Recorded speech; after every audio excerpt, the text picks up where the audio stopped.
Hello everyone, it's CRONUS Ants here, and I'm bringing to you the review remastered on this. I can shake it about, I can do whatever I want. Ants have moved out, they're far too small for this, so they've gone back into a slightly larger test tube than there was before. So yeah, I'm on the heat mat and everything now. This is the Wakooshi Ms3.5 nest. Let me just grab something. Okay, so the port is for a 15mm tube, slips in like so, airtight, no play whatsoever. Currently, in Bangkok it's 9 degrees Celsius with clear skies and sun. Okay, that was my Alexa going off then, so I just switched her off by the wall. But so it's got no movement, really no gap. There, look, no gap. So you can keep any species in this, as far as I know. This is the humidity left after, nice clear film. So that's the film, you can see right through perfectly fine. Good visibility, nice material. So I'm going to be taking it apart, so take that out. It doesn't come with that, by the way, you have to buy that separately. So it's got 1, 2, 3, 4, 5, 6, 7, 8, 10 screws, all with a 2mm hex, kind of like a 2mm Allen key or a 2mm hexy drill bit. So that's to tighten it. Just going to take this apart now, dead easy. All the same bolts, all fits into place. I've already took it apart once before, but I need to do a little bit of a cleanup on this for my mystery colony. That should be arriving soon. There's the first one out, see? And you need to do this for all 10 of them. So I'm going to be bringing out a video soon on all my ants.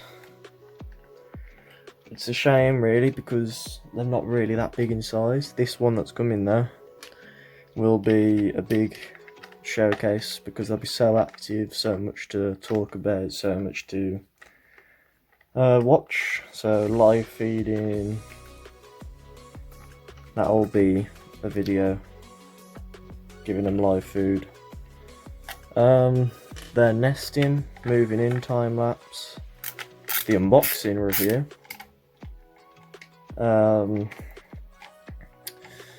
some other stuff as well. So I'm gonna, the species I'm having in is 1 queen, 80 to 120 workers. So it's fairly big. Hopefully I'm gonna put them in this. So if they don't fit, well, I'm knackered. What else? What else is there?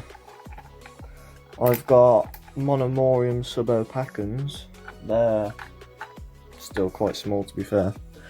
They're meeting a cricket currently, so that means the brood reduction should be back online. They stopped laying because I disturbed them too often. That's what happens when you're not too experienced with ants and you have no patience. So, you know, that's a big boo-boo within the hobby. Just don't check on them. I also had a little peek at my Measle Barbarous bicolour. She's doing really well. She's got her first worker, and she's got some others on the way, and a big pile of eggs and brood and all that. So she's doing sound. That's all I'm saying, because I haven't posted the video yet. I don't think I'm happy with the first recording, so I'm going to have to do a second one.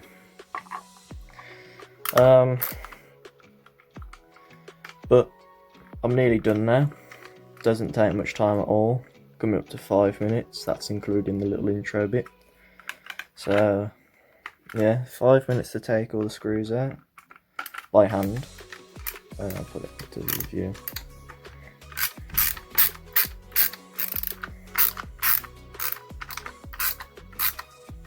It's always the last one that's a bit tougher than the rest, but it's not a problem.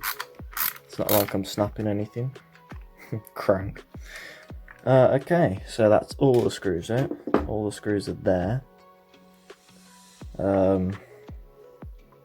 Now all you do is just go, and then bam, that comes off. See how it's dirty there, look. Dirty sods that was in there beforehand. Need to wipe that off. Put that to one side. And yeah, funny thing about this, just comes out like so. Clean all the bottom bits out. You've got the plaster, the gypsum, it's called gypsum. Alright, so I'm going to clean all this now, and I'll be back with you, because all I'm going to be doing is just cover it in, clean it out with cotton and water and all that, so be right back, guys. Alright, so I'm just going to dry it off now. Just put a bit of cotton wool on the tweezers, dry it all out, collect any excess.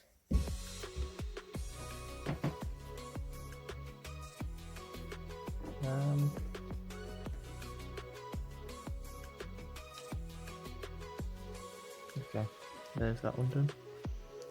Those gypsum out, the cotton wool. It's already absorbed most of it, so it won't need doing for a long time. Because gypsum absorbs the water and everything, so yeah, that's going to be very humid. Putting it back together is just simple. You've got the entrance here. That's where the ants go through there. And then you've got an entrance there. I like it because the ants go in, they go in there, and then they can't get in this bit, they have to go through this bit. So the actual entrance is through there.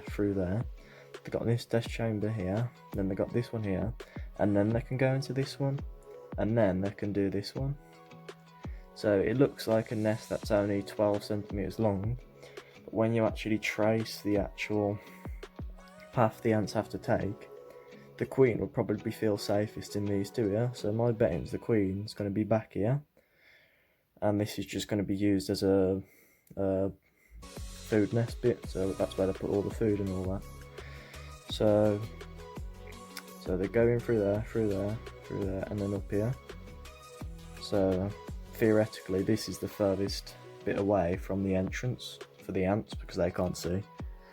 Okay, all it is entrance along with entrance. Just plop it back in, slips right in, you know. And then the screws have their own little thing. So that's the hole you have for the hydration. Got a bit of cotton on my finger now. And then that's the ventilation holes for the front here. So that goes that way. And it should just slot right in. I'll try putting it in the other way and show you. So you go through there. Yeah, it slots right in, but it's not set. So you just flip it around and it's in. Oh, no, it's warping.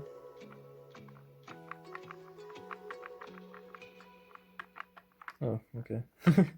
It's warping. But that's how it's meant to go anyway. The hydration there. Shut the screws in quick before it bloody stays warped. Okay. That's a worrying thing. That's not good. Why is it warping? I didn't even use warm water, I used cold water to do the actual nest itself, but it's not the nest itself that's warping, it's the acrylic. The acrylic thing. The covering. That's on a bit of a wonky one.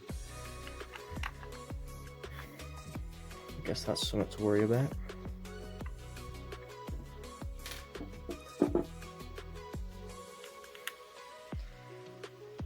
Better make sure I put this down tight. Don't want the ants escaping. That'd be catastrophic. Okay. Let's chuck these all in, just putting them in, and then I'll tighten them up with this. Put it on the setting.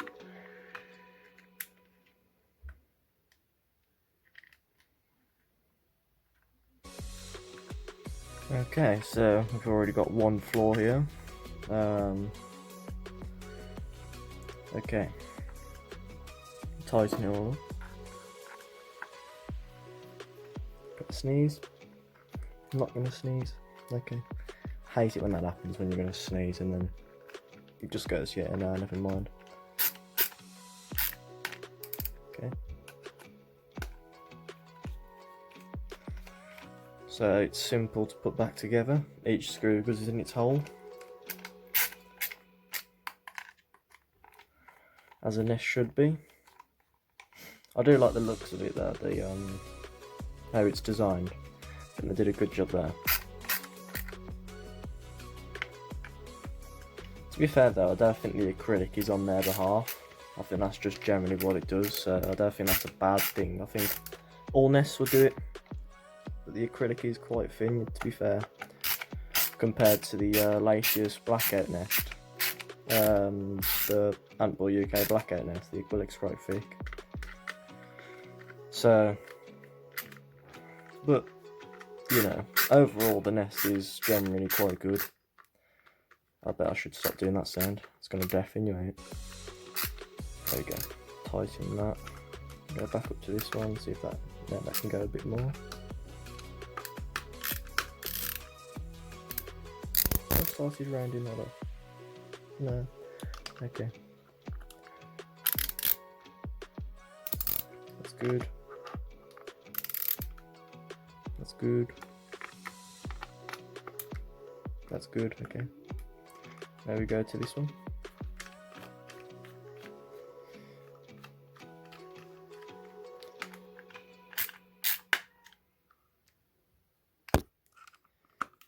Okay.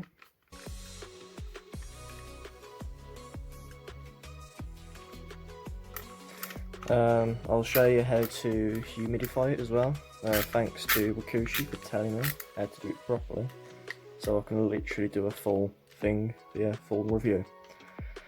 I'd like to say this one's going a lot better than the first one. So I did do a test tube review, so if you want to see that, it's dead easy. Test tubes, cleaning them out properly, so they're literally crystal clear. Wakooshi's test tube cleaning kit, did a review on that. Overall amazing. After the video I did about 50 test tubes, and it took no more than 10 minutes, and that's a success. In fact, one of the ants that was in this, I've moved them into one of the glass ones, the long and thin glass test tubes, because they conduct heat a lot better, I think.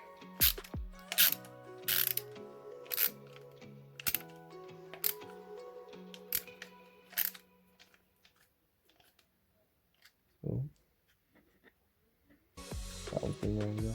But overall that's solid now. After you just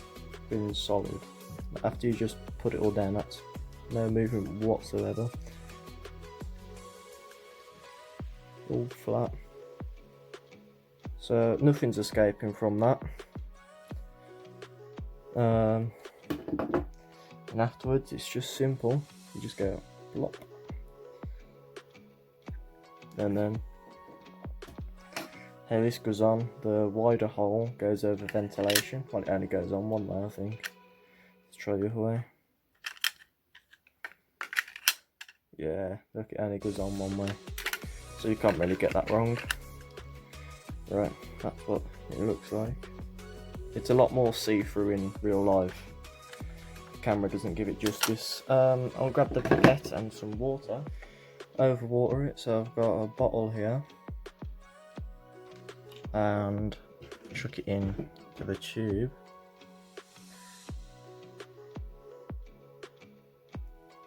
So can you see any water in there?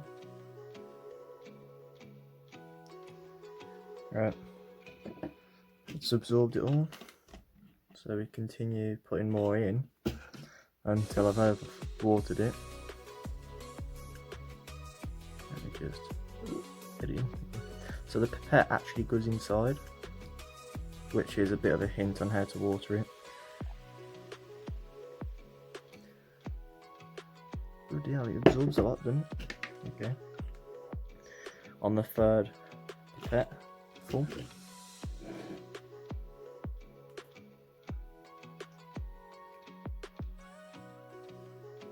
Oh. Yeah, okay. So that's now got overwatered. So you don't want water in there. You want it to be dry in there. Well, not dry, but no water in there. So all you do is just suck it all back up with the pipette. Put it back up in the water. And keep doing that until it's dry, until it's nothing at the bottom. And then boom, that's how you hydrate it. That's why it comes with a pipette. That's useful in that way. Yeah, that's all like shades of the nest. That's not removable, but it's not that bad. And then you just chuck that on, and bam, it sits there like so. So that's what the final result looks like. I'll get the measurements for you now to prove it. So I've got a standard 30cm ruler. So let's measure from the middle, including these little teethy bits here. So it's 9 centimeters, including this bit. The actual nest itself, though, is 7.5 centimeters. 8 if you're including the little teethy bits. Lengthwise, it's 12 centimeters. So it's 12 by 9 space wise. That's what you need to leave for it. But then you've obviously got to add the tube. So width, it's about 12. So hand size comparison, I guess. Get a sense. Right hands, I've got fairly large hands, so that's good. When I move my colony in there, I'll tell you how many you can fit. Workers of it's recommended about a few hundred can fit in here, but I'll let you know the exact amount. But yeah, that's it for the Wakooshi nest. Overall, it's a brilliant nest. I do love it. I'm a great fan of it. Dead easy to take apart, clean. Dead easy to just pop that in there. You don't have to worry about anything falling off in your hands. Airtight, near enough. Apart from the ventilation holes, but everything else is airtight. So you're not going to get no escapees. Basically, if you are, it's either going to be from the outworld, or you've got too small of a tube in there or something. But if you've got the Wakooshi tube, that's guaranteed in. The ventilation holes, they are minuscule, so I don't think any species can escape from that. I had monomoriums in there. That was too small to go in there. That's why I've ordered these new ants to put some in there. Everything else is a while off before this nest yet. What else? No room for a heat cable underneath, but you can buy the legs from Wakooshi. Ooh, dripping water. I think it's from the sides from when I cleaned it. But you can get like heat cable legs, so you can stand off the ground. You can slide a heat cable underneath, but it's perfectly good for heat mat as it is. You can get a kit, I think, where it's not this nest, but it's the S1 nest, S2 nest, and an outworld for the same price as this. But obviously this is bigger. Yeah, okay, now I sneezed. But I think that's all I have to say for it. It's overall a great nest. I recommend it. I full on, you know, I've left them a review on it, and it's completely honest, and it's good. So my honest opinion is that it's great. The acrylic at the top is worrying, but it isn't a problem. The red acrylic, completely see-through, completely fine. You can watch your ants without them seeing you. But yeah, that's it for this video. I hope you enjoyed. This is CRONUS ants, and take care, you all. Goodbye.